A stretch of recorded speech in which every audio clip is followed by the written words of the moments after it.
Entrevista.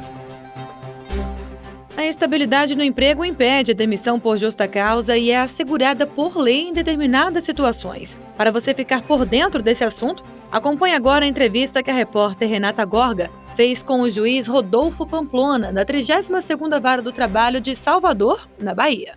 Olá, doutor Rodolfo Pamplona, seja bem-vindo ao nosso programa.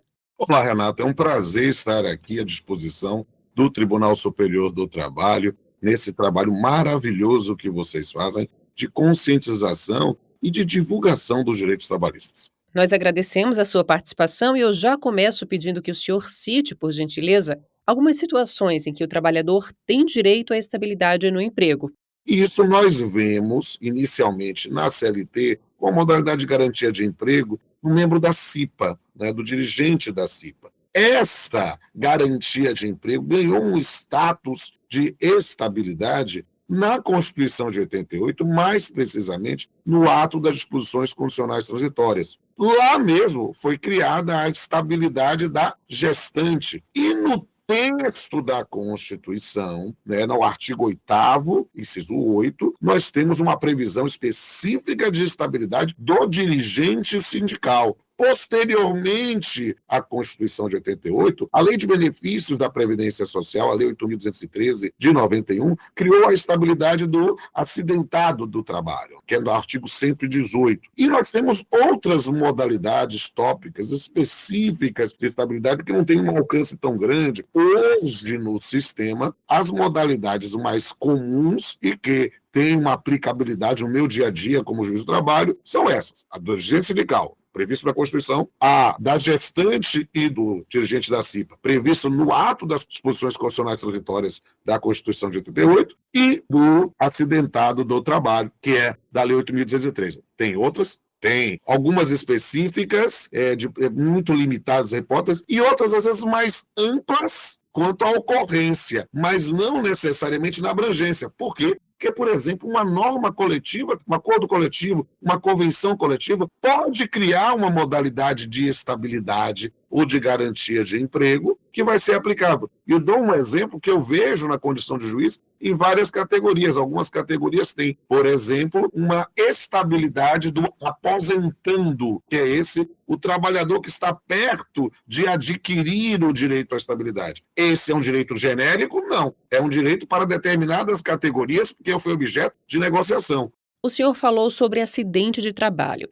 A estabilidade para quem sofre um acidente de trabalho também se aplica a quem está no contrato de duração determinada? Ou seja, no período de experiência e nos contratos popularmente chamados de temporários? O TST entendeu que, para essas modalidades que têm um termo já pré-fixado, se ocorre um acidente de trabalho, que é algo inesperado, pode se aplicar sim a eles. E nós temos visto, inclusive, uma tendência de se tornar uma jurisprudência vinculante. Agora, sobre a estabilidade da gestante, que tem uma relação de emprego, doutor. Qual é o entendimento dos tribunais sobre quando começa e quando termina essa estabilidade?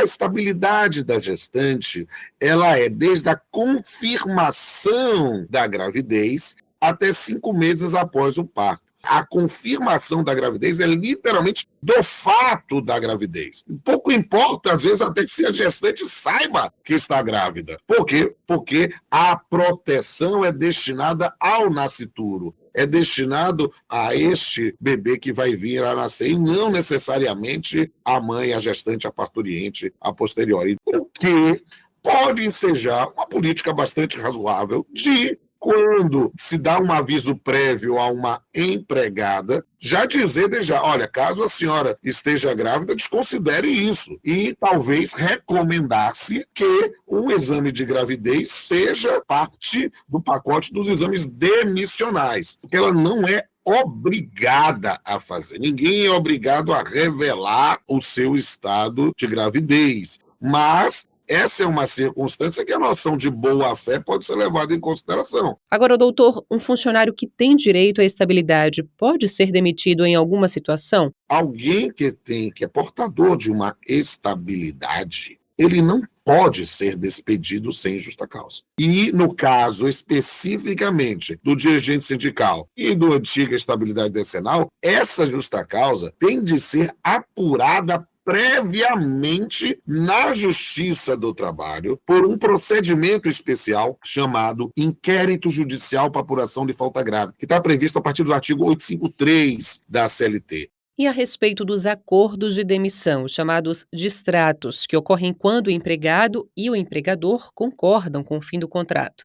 Nesses casos, a demissão pode ocorrer mesmo que o trabalhador tenha estabilidade? Se o empregado portador de estabilidade, nós temos que entender que não é normal achar que ele está abrindo mão disso. Então, imaginar essa manifestação de vontade soa um tanto quanto estranho. Exemplo em que já há jurisprudência consolidada do Tribunal Superior do Trabalho é justamente da gestante. Uma gestante vai pedir demissão, há algo de errado, porque a estabilidade não é dela, só é para proteção do nascituro. Qual é o sentido?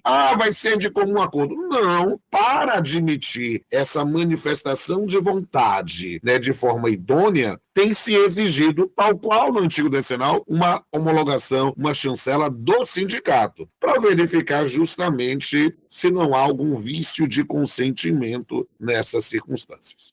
Doutor, para a gente finalizar, eu queria que o senhor esclarecesse, por favor, de que maneira um empregado pode comprovar que tem direito à estabilidade, caso seja questionado na justiça. Por exemplo, como funcionaria no caso de uma gestante? A prova da estabilidade se faz por todos os meios admitidos em direito, porque vai depender efetivamente de cada modalidade estabilitária, não é? Se é uma estabilidade da gestante, a própria situação da gravidez, a próprio atestado, a própria prova da gravidez, que vai ter a data específica aproximada, e a gente vai confrontar com o vínculo para saber, ela ainda trabalha, porque ela pode engravidar depois da extinção do vínculo. Se ela engravida depois, aí ela não teria naturalmente a estabilidade. Mas se ela engravida do ponto de vista do fato anteriormente ao termo reconhecido do contrato de trabalho, nós vamos ter que mandar reverter tudo, porque essa era uma despedida que não poderia ser feita. Quem conversou conosco foi o juiz Rodolfo Pamplona, titular da 32ª Vara do Trabalho de Salvador. Doutor Rodolfo, muito obrigada pela sua participação, foi uma conversa muito esclarecedora. Tenho um grande prazer em servir a nossa justiça. Estou na Justiça do Trabalho desde 1992, né? Então, nesse ponto, é preciso registrar minha honra, prazer e privilégio de poder servir a comunidade. Um abraço.